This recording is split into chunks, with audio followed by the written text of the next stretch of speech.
If you're intrigued with making compost at home or having a greener footprint, then this is one of the easiest ways to do so. And if you have a small garden, you can do this too. Having a worm farm is a great way to get started in home composting, and it's a fun project for the kids as they can learn how to be food wise and how to look after a few hundred more pets.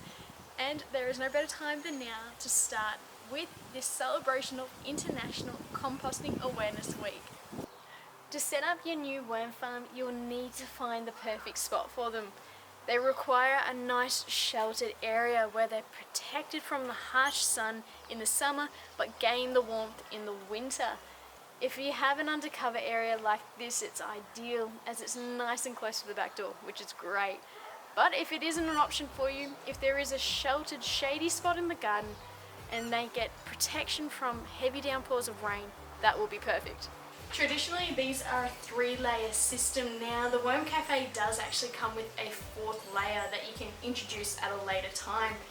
But let's start with the basics. Down here is what we call their bathroom. And this is a potent vermicompost which is produced in this bottom layer. And you can actually use it as an amazing fertilizer for your plants. So all you need to do is take 1 part of this to 9 parts of water in a standard watering can and water away. The second layer is the worm's living area. This is where they'll spend most of their time when they've finished eating.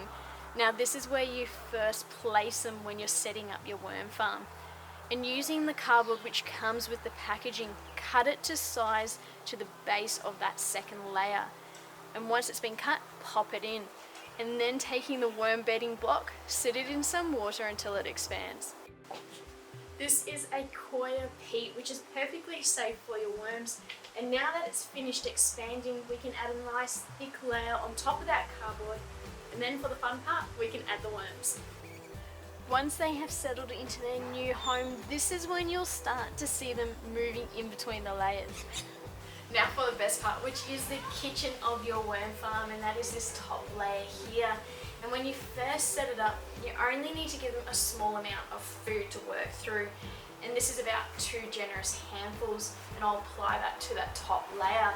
And once they have started to settle in and I start to see them moving in between those layers, that's when you can start to give them 400 to 500 grams of food a week. You can feed them crushed eggshells, tea bags, coffee grounds, grass clippings, banana skins.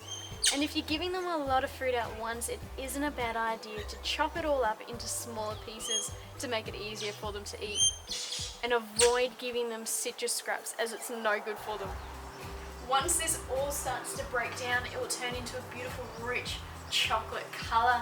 And that is what we call worm castings. It's an amazing compost for your garden or even potted plants as well.